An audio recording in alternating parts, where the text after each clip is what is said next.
Ok, presidente. Bom dia a todos. Hoje, 29 de abril do ano 2020, às 10 horas e 3 minutos, eu declaro aberta a 32ª Sessão Ordinária do Tribunal Regional Eleitoral do Rio Grande do Norte. Questiono da Corte com relação à ata da sessão anterior alguma observação? Não há. Aprovada. Expediente algum? Não há expediente, senhor presidente. Obrigado.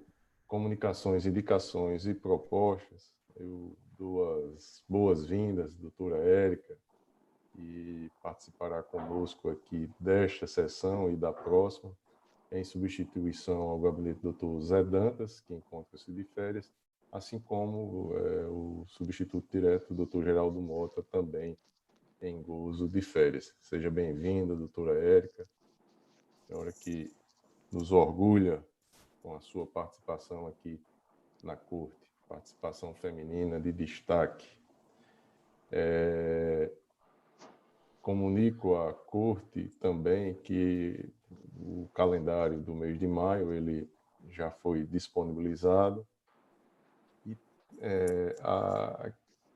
tem um detalhe que eu estava debatendo com o desembargador Cornélio, a questão das sessões do TJ também, né? Que já estão, que voltaram, ontem aconteceu já na Câmara Criminal, então aquela... Nas cíveis também. E nas cíveis também, então torna também um pouco complicado aquela logística que estávamos adotando aqui no TRE.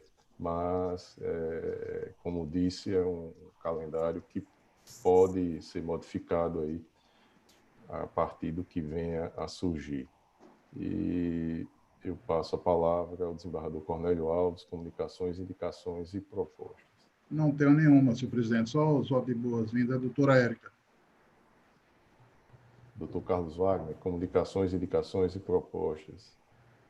Senhor presidente, demais membros da Corte Eleitoral, eu gostaria também, da mesma forma, renovar os votos de boas-vindas à doutora Érica Tinoco e propor duas coisas, senhor presidente. A primeira delas seria uma moção de pesar pelo falecimento do pai da famosa, grande jornalista Ana Ruth Dantas, que ocorreu na última segunda-feira. Tanto o velório como o sepultamento ocorreu ontem na cidade de Caicó. O nome dele era Ivaldir de Souza Sales, conhecido carinhosamente como Dedé de Garibaldi, e foi um grande homem em Caicó, e eu gostaria de propor essa moção de pesar em razão do falecimento. Ana Ruth Dantas, eu tive até a oportunidade aqui de prestar uma homenagem a ela no Dia do Jornalista, e como ela é uma das melhores jornalistas na área política e outras áreas também, mas sobretudo na área política, eu proporia essa moção, senhor presidente. Essa é a primeira, e também uma comunicação para finalizar, é que a partir de amanhã, às 17 horas, nós vamos reiniciar o nosso calendário da Quinta Jurídica, que é um evento que é realizado mensalmente pela Justiça Federal do Rio Grande do Norte, e o tema talvez interesse aos servidores e estagiários da Justiça Federal, do Tribunal Eleitoral, da Justiça Eleitoral do Rio Grande do Norte, pois se trata de reforma da Previdência do servidor público, aquilo que ocorreu no regime próprio de Previdência. Então, faço um convite, vai ser a primeira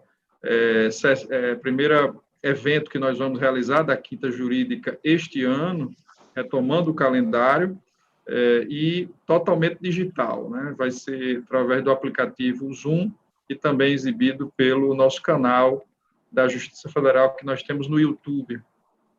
Então, para que, nesse horário diferenciado aí, para não concorrer com as lives que têm feito sucesso aí todas as noites, nós optamos de fazer esse evento a partir das 17 horas de amanhã.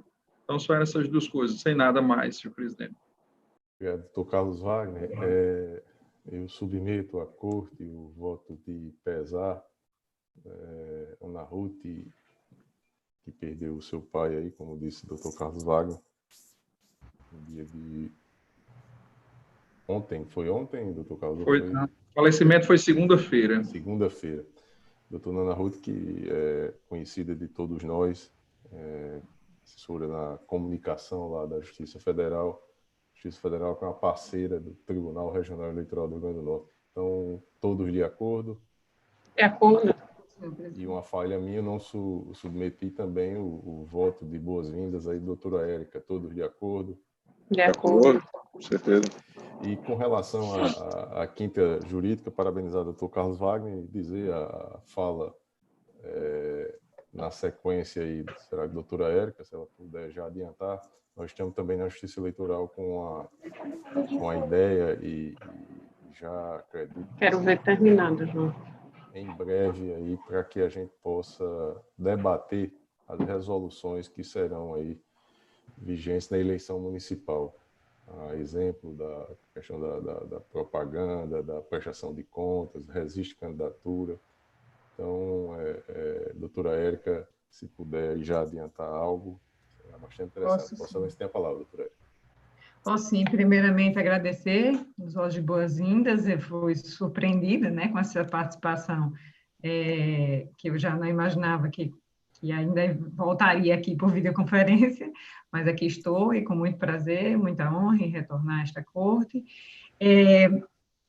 A Escola Judiciária Eleitoral, ela, como todos nós, ela foi surpreendida com essa situação de paralisar as suas ações, que eram essencialmente ações de cidadania voltadas às escolas, e nosso plano de trabalho, ele tratava muito do alistamento e do fortalecimento do voto do jovem eleitor, né, chama nosso projeto Eleitor do Futuro, o Tribunal Aberto à Comunidade, e que tinha uma demanda de ações presenciais muito forte. Da mesma forma, na capacitação, nossa programação de curso também era muito voltada para as ações presenciais. Havia um curso programado, um curso muito esperado e muito desejado por mim, que era o curso de prestação de contas, estava todo organizado para acontecer, acho que exatamente na semana, quando as atividades foram suspensas, salvo engano, né, presidente? Era o curso de Denise, uma servidora que já vem dando esse curso no país inteiro, e era um curso bastante esperado. Havia um outro curso que seria feito pelo doutor Walter Nunes, todo voltado para crimes eleitorais, mas todos esses com uma perspectiva de um curso presencial. Em um primeiro momento, a gente teve que reorganizar nossas ações, imaginando que não demoraria tanto, né, que a gente poderia apenas postergar um pouco a execução do nosso plano de trabalho. E aí, revendo esse posicionamento, já que não há perspectiva de retorno das atividades, especialmente das atividades escolares, né, que é o grande carro-chefe, a gente começou a imaginar o que nós poderíamos oferecer à sociedade, e, em especial, trabalhando essas questões relativas às eleições municipais de 2020.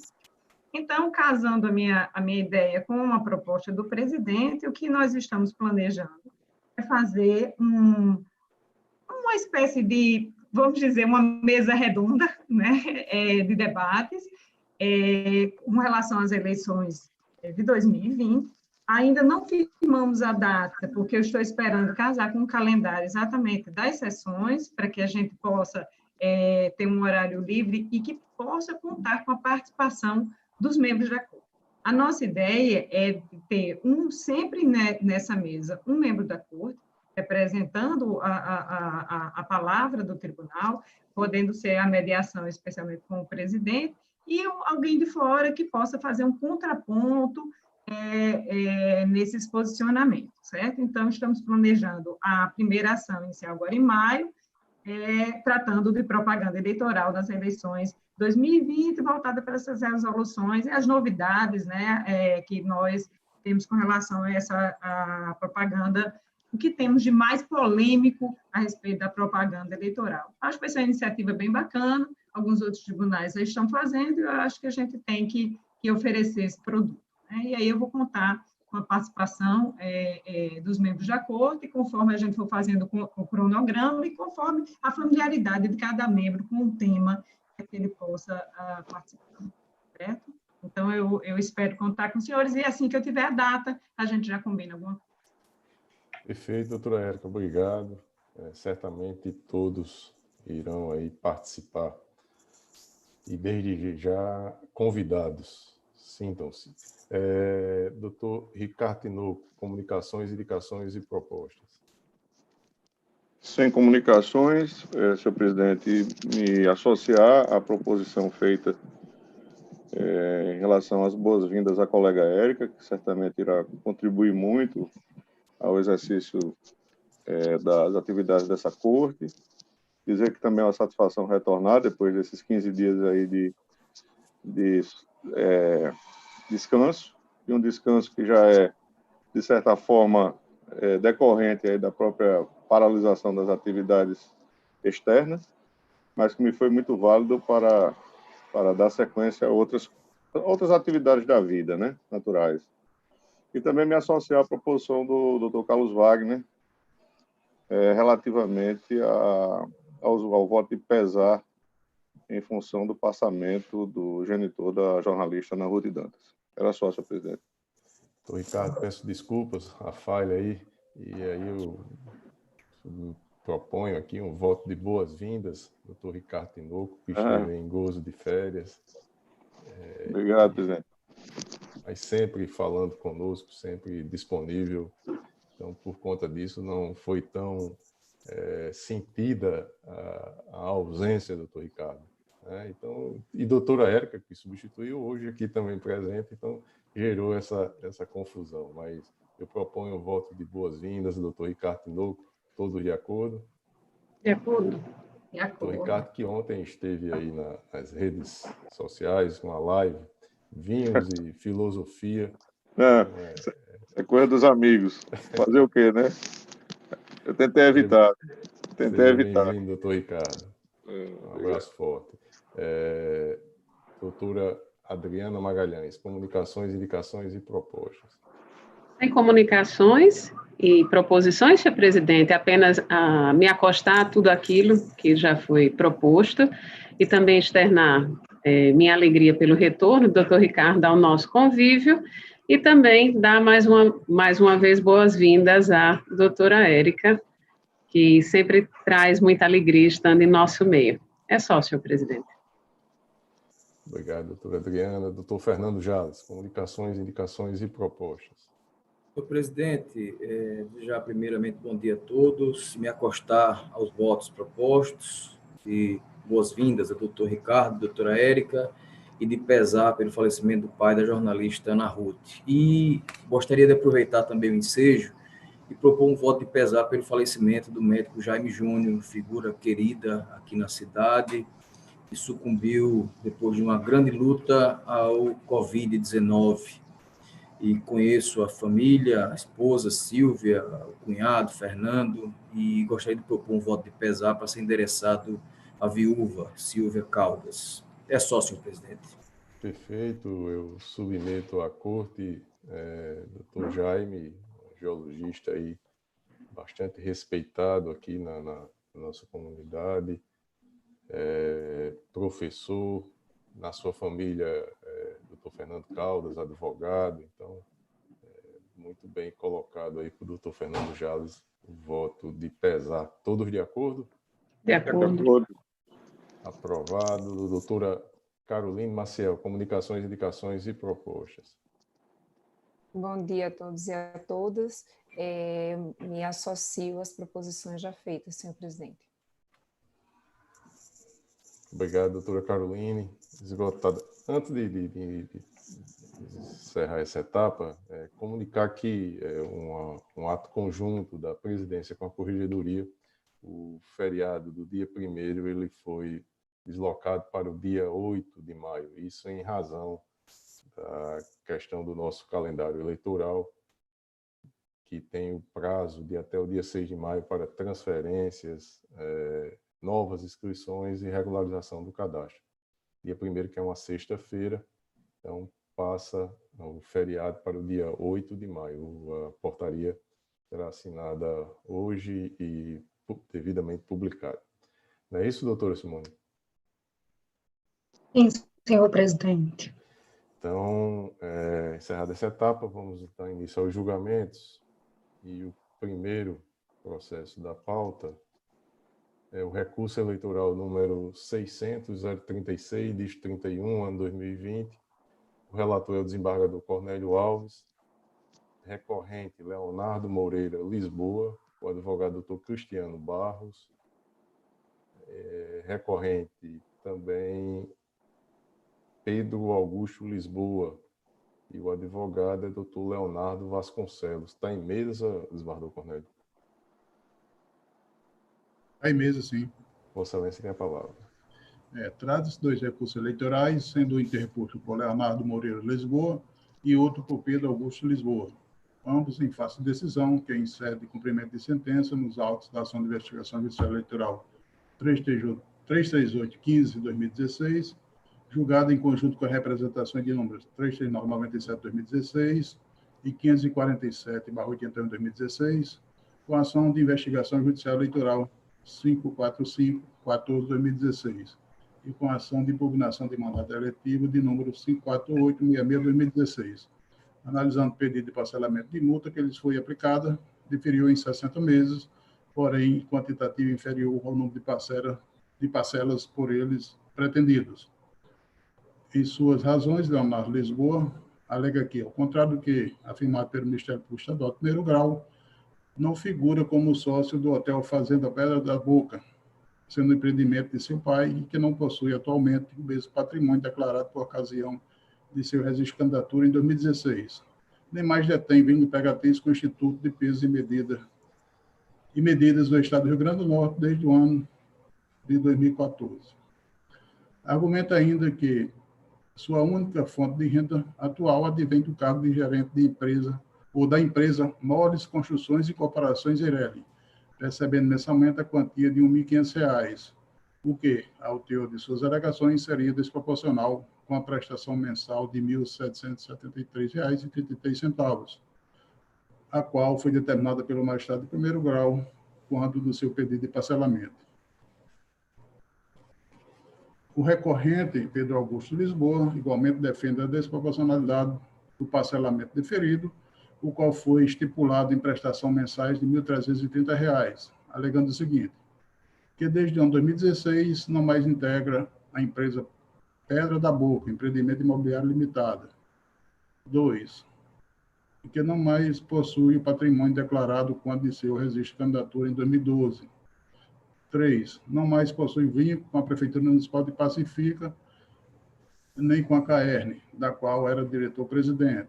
4. Atualmente, possui como única fonte de renda os proventos que recebe da Universidade Federal do Rio Grande do Norte. Afinal, os recorrentes pugnam para que seja deferido o parcelamento na forma requerida, ou seja, que as prestações sejam equivalentes a 5% de suas respectivas rendas mensais, com base no artigo 11, parágrafo 8º, inciso 3 da Lei 9.504. Alternativamente, pleiteia o que, caso não seja esse o entendimento do tribunal, seja deferido o parcelamento em maior número de prestações, em atenção aos princípios da proporcionalidade e razoabilidade. Estado a se pronunciar, a Procuradoria Regional Eleitoral opinou pelo conhecimento desse provimento em ambos os recursos. É o relatório. Em discussão, aprovado o relatório, como vota Vossa Excelência. Presente o requisito de admissibilidade, conheço dos recursos interpostos. Verso feito acerca de pedido de extensão do parcelamento de multa, sendo esta decorrente de decisão condenatória exarada em várias ações eleitorais que foram julgadas conjuntamente. Porém, antes de adentrar na análise da matéria do fundo discutida nos autos, verifica a impossibilidade de ser arguído excesso de execução. Com efeito, em sentença prolongada pelo juiz de origem, foram julgadas conjuntamente as ações de investigação judicial eleitoral, as 33815/2016, as também 54514/2016 e as 54696/2016. As representações 33997/2016 e 54781/2016. E a ação de impugnação de mandato eletivo 54866/2016. A AGE 54696/2016 foi julgada improcedente em relação à AGE 54514/2016, não foram aplicadas sanções para evitar o bis idem, considerando que se referem a fatos também contidos na AGE 33815/2016. No que pertine às demais ações, foram julgadas procedentes a AIG 338-15-2016, representações 339-97-2016 e 547-81-2016, e a ação de impugnação de mandato eletivo 548-66-2016. As multas impostas aos órgãos apelantes decorreram da representação por conduta vedada, de número 339-97-2016, no valor de R$ 53.200 para Leonardo Moreira Lisboa e R$ 79.800 para Pedro Augusto Lisboa. E a da representação por captação ilícita de sufrágio, 547-2016, de R$ 53.200 para Leonardo Moreira Lisboa. Em relação aos demais feitos, não foram aplicadas penas pecuniárias.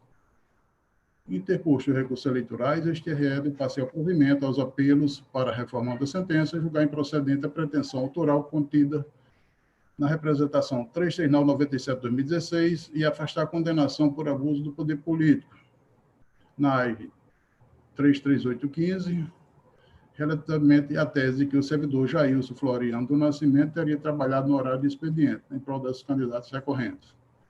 Foi ainda determinada a imediata execução das sanções aplicadas aos investigados, mantendo os demais termos da sentença. Oposto embargo de declaração, foram rejeitados e manejados recursos especiais perante o TSE, foi negado seguimento aos apelos interpostos, restando em código, portanto, um acordo regional nos termos ainda assentados.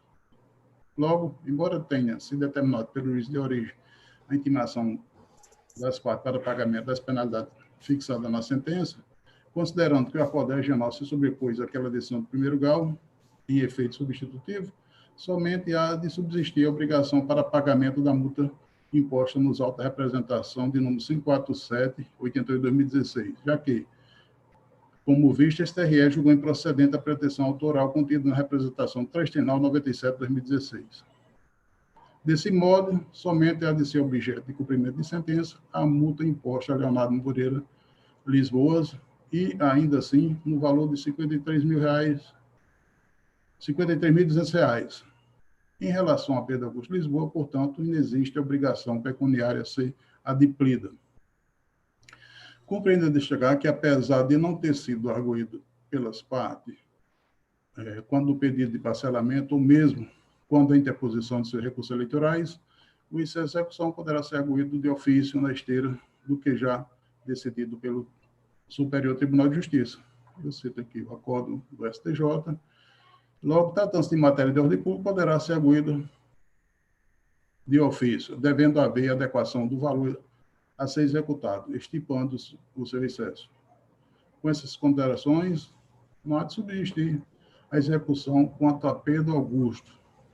E com relação ao apelado manejado, ou com relação ao apelo manejado por Leonardo Moreira Lisboa, sua análise deverá se limitar ao valor devido à obrigação a ser adimplida, ou seja, R$ 53.200.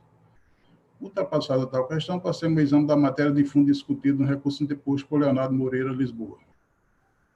No caso, a pretensão recursal objetiva que o parcelamento da multa seja diferido em 709 parcelas mensais de R$ 75.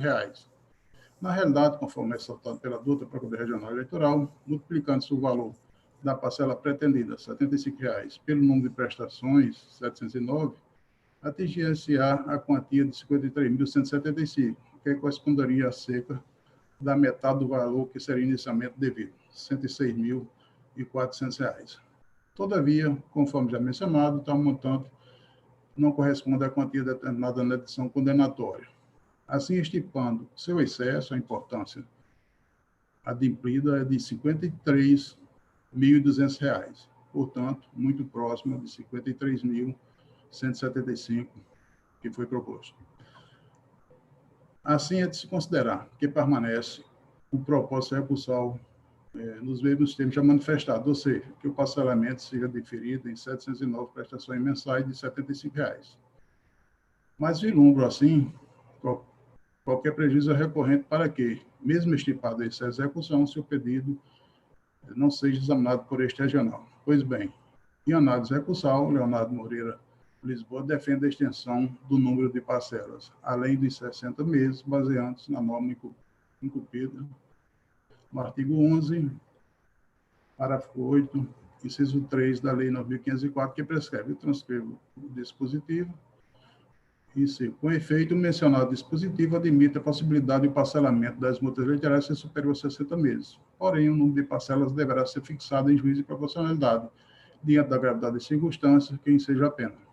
A finalidade de prevenção geral afeta as normas do direito eleitoral, sancionador e o escopo educacional da jurisdição. A esse respeito, o ministro Asmus, em decisão monocrática, estabeleceu alguns parâmetros quanto ao parcelamento de multas. Vejamos, naquela parte que interessa, ele diz o seguinte: assevera que a prerrogativa de parcelamento não significa, em absoluto, um direito automático às mais brandas condições, cabendo aos tribunais o encargo de defini-las com base em um juízo de proporcionalidade, tendo em mira a gravidade das circunstâncias que ensejaram a punição, a finalidade da prevenção geral, afeta as normas de direito eleitoral, sancionador e o escopo educacional da jurisdição. No presente caso, o débito deriva de várias violações às normas regentes das atividades financeiras da campanha, em ordem a dificultar o escrutínio e a comprometer a transparência das contas apresentadas. Fecha aspas. Ainda quanto à temática de parcelamento de débitos com base no artigo 11, parágrafo 8º da Lei das Eleições, cumpre colecionar os seguintes arestas. Eu transcrevo vários aí e sigo. Na hipótese, o recorrente propõe parcelamento de seu débito pelo período de 709 meses, o que corresponde a um prazo demasiadamente longo de cerca de 59 anos. Demais disso, conforme destacado pela decisão do primeiro grau, Leonardo Moreira Lisboa não apresentou demonstrativo de rendas oferidas em participações societárias e investimentos para fim de recálculo do prazo de parcelamento disposto no artigo 11, parágrafo 8º, inciso 3 da Lei Federal 9.504. Outro sim, embora afirme que não mais dispõe do mesmo patrimônio que foi declarado no ano de 2016, quando o seu registro de candidatura, o qual era de R$ 416 mil, o fato é que não apresentou elementos probatórios a comprovar dita alteração em sua situação patrimonial. Ora, conforme precedente acima citado, o TRE Goiás, o recurso tal, ao interpor a norma descrita no artigo 11, parágrafo 8, inciso 3 da Lei 9.504, para fim de cálculo e parcelamento, também é permitido que o órgão julgador considere o patrimônio declarado anualmente. Neste contexto, quanto à ausência de prova a respaldar a aplicação da exceção legal encartada no artigo 11, parágrafo 8º, inciso 3, não há que ser ampliado o número de parcelas além de 60 meses já deferido. Tal medida se deve até para não desnaturar a efetividade da condenação e o seu caráter pedagógico, a qual restou fundada na captação ilícita de sufrágio, já reconhecida por esta justiça especializada, julgada conjuntamente com outras ações eleitorais, em que igualmente verificado o de respeito à eleição eleitoral com decisão transitada em julgado. Diante do exposto, em dissonância com o parecer da Procuradoria Regional Eleitoral, do provimento a recurso interposto por Pedro Augusto Lisboa, a fim de que não subsista execução por pena de multa em face do julgamento conjunto das ações de investigação eleitoral AIS 338-15-2016, 545-14-2016 e 546-96-2016, e das representações 39-97-2016, 547 e 500-2016, e a ação de impugnação do mandato eletivo 548-66-2016. E quanto a recurso manejado por Leonardo Moreira Lisboa, do parcial provimento, somente para adequar o valor a ser executado e ao montante de 53.200, o qual deverá ser pago em 60 prestações mensais. É como voto. Doutor Carlos Wagner, como vota Vossa Excelência? Senhor presidente, eu acompanho o relator. Doutora Érica Tinoco. Igualmente, acompanho o relator, senhor presidente. Doutor Ricardo Tinoco. Com o relator, senhor presidente.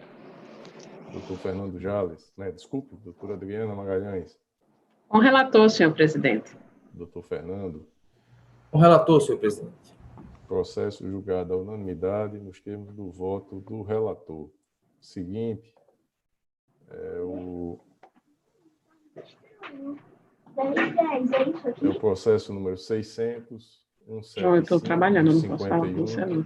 o ano 2018, a relatora é a juíza eleitoral doutora Adriana Magalhães, O requerente é a Comissão Provisória Estadual do Partido Republicano da Ordem Social, PROS, RN.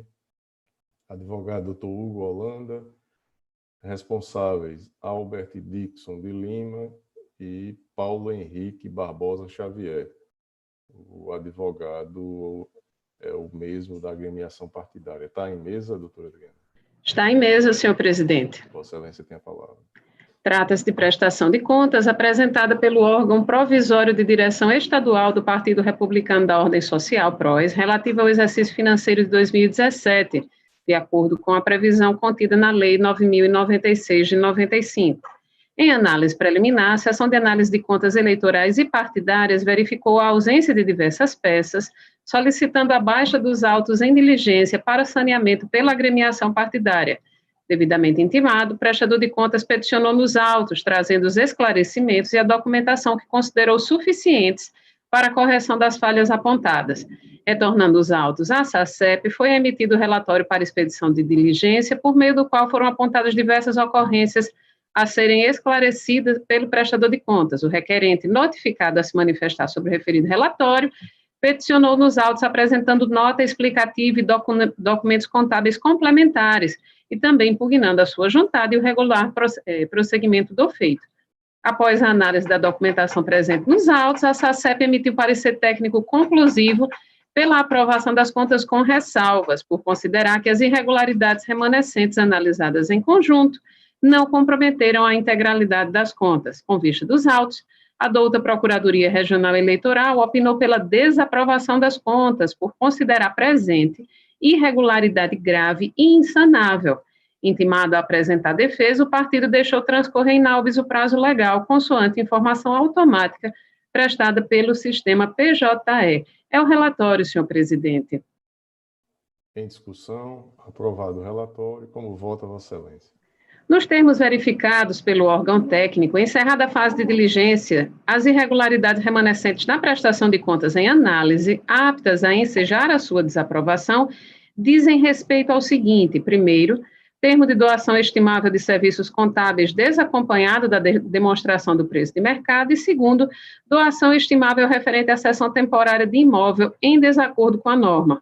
Consoante consta do parecer técnico conclusivo e dos relatórios preliminares de diligência, a agremiação foi devidamente intimada a apresentar os aludidos documentos, deixando de fazê-los satisfatoriamente, entretanto. Sobre a primeira irregularidade, a jurisprudência eleitoral é firme, no sentido de que a ausência de demonstração dos preços de mercado nas doações estimáveis conduz, em princípio, à desaprovação das contas. Nesse sentido, eu trago, então, à colação um precedente do Tribunal Regional Eleitoral do Mato Grosso. No mesmo sentido, a irregularidade consistente na doação estimável consubstanciada em cessão temporária de imóvel, em desacordo com os artigos 9º e 7º da Resolução 23.464 de 2015, também determina a reprovação das contas. Em um primeiro momento, a agremiação colacionou aos autos termos de cessão de uso de bem imóvel com período de cessão limitado aos meses de fevereiro e março de 2016, e com o valor estimável de R$ 16.500. De se salientar, por importante, a inexistência de datação nesse documento, de maneira a impossibilitar o conhecimento sobre sua efetiva elaboração no exercício financeiro de 2016. Ademais, mencionado termo de cessão veio desacompanhado do respectivo comprovante de propriedade do bem cedido, e diante da falta de tal comprovação, depara-se a dúvida emergente acerca da real detenção pelo cedente dos direitos sobre o imóvel objeto do contrato, circunstância bastante, portanto, para fazer incidir o normativo presente no artigo 9º, inciso 2º, da Resolução TSE 23.464, de 2015. Não bastasse, o partido também deixou de apresentar os recibos eleitorais que devem ser emitidos mensalmente durante todo o período pactuado daquele exercício financeiro, à luz do que prescreve o artigo 11 da mesma norma. Há, neste ponto, pois, outra violação ao normativo regente da matéria. Ante a constatação de tais irregularidades graves, o ente partidário se manifestou mais uma vez nos autos, ocasião em que apresentou novo termo de cessão, desta feita datado de 3 de fevereiro de 2020, retificando o documento anterior para abranger o período de fevereiro a dezembro de 2016, no mesmo valor de R$ 16.500. atribuiu a falha precedente a mero erro de digitação. Não obstante as alegações de defesa e o novo termo de sessão apresentado, subsistiram na presente prestação de contas falhas intransponíveis à declaração de sua regularidade, pois o partido permaneceu omisso quanto à apresentação do comprovante de propriedade do imóvel e também quanto aos recibos eleitorais que deveriam ter sido emitidos mensalmente pelo mesmo prazo da sessão temporária durante aquele exercício financeiro.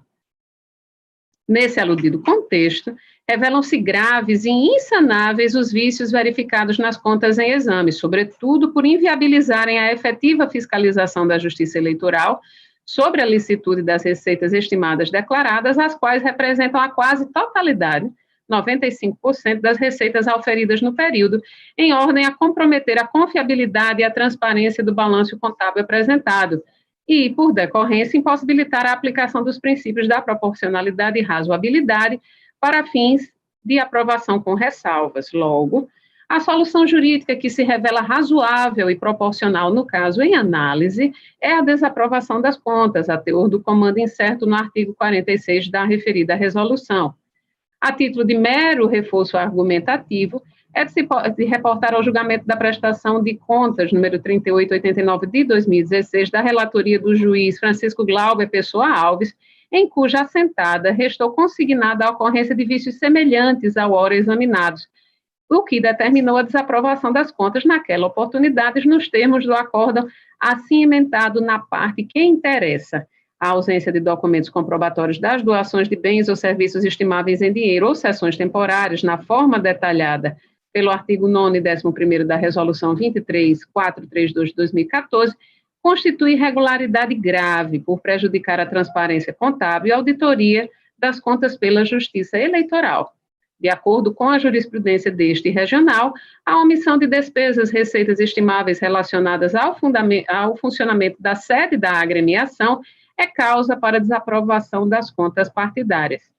Finalmente, no tocante à seção prevista no artigo 37, qual seja a devolução da importância apontada como irregular, acrescida de multa, entendo que justamente em face da redação da norma tratar de devolução, não se mostra razoável sua aplicação quando as irregularidades que ensejaram a desaprovação se restringem a doações estimáveis em dinheiro, dada a inexistência, na hipótese vertente, de malversação dos recursos em espécie. E, nesse sentido, então, eu trago e indico um precedente de minha relatoria que foi julgado recentemente em 10 de dezembro de 2019. Forte nesses fundamentos, senhor presidente, em harmonia com os pareceres técnico e ministerial, eu encaminho meu voto pela desaprovação das contas do órgão estadual do Partido Republicano da Ordem Social relativo ao exercício financeiro de 2016. É como voto. Desembargador Cornélio Alves, como vota Vossa Excelência? Acompanha a relatora. Doutor Carlos Wagner. Também acompanha a relatora, senhor presidente. Doutora Érica Tinoco. Acompanha a relatora, senhor presidente. Doutor Ricardo. Com a relatora, senhor presidente. Doutor Fernando Jales.